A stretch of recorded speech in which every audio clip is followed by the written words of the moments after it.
Now this is just the good old BBC 223 Skull and Bones Reversed, celebrating their 20th anniversary of the BBC 24 News thing. And there was so much coding in it, it was giving me a fucking headache. It was nodding to a million different hoaxes, so I thought I'd just film it in the hope that somebody else could have a nosy if there's any coding that I miss, and I'll probably code it later, because it goes on and on and on.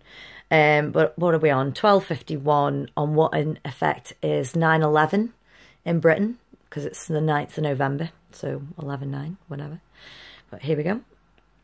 Now, exactly 20 years ago today, the BBC News channel went on air. Then it was called News 24. Since then, it's covered major events such as the Paris Concorde crash, 9/11, 7/7 and the fall of Saddam Hussein. We're now Britain's most watched TV news channel, and this year was awarded the Royal Television Society's News Channel of the Year. This report from Nick Hyan.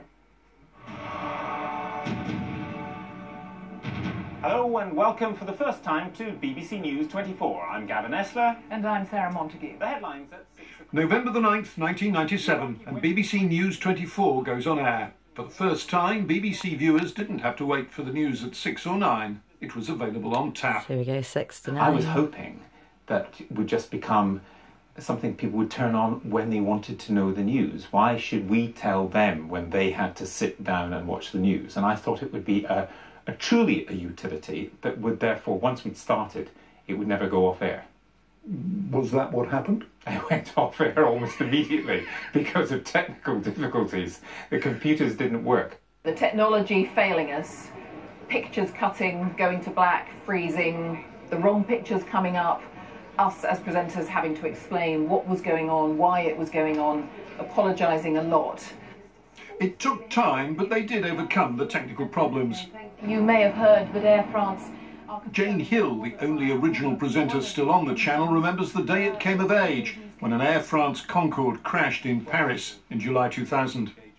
That story was so big, it was the first time that we were simulcast, and the channel ran on BBC One or BBC Two, because the controllers of those big national channels took the view that this was such a big, unexpected story that the audience appetite wanted to watch that story unfold. Also, we have some remarkable pictures coming in from New York, which we can go to now. Since then, the channel's covered totally many genuine. major stories.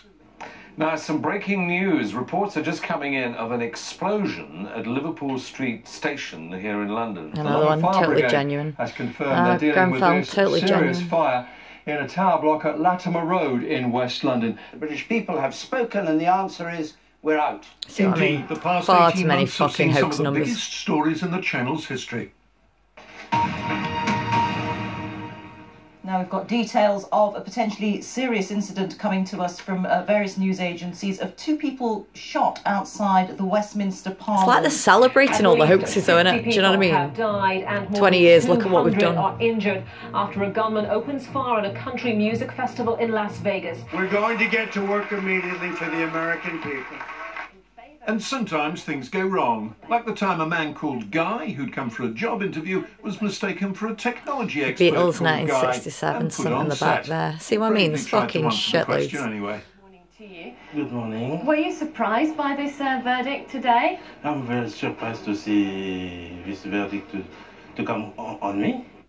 20 years ago, the BBC also launched news on the web. It started modestly but soon grew rapidly, deliberately trying to appeal to a new, younger audience.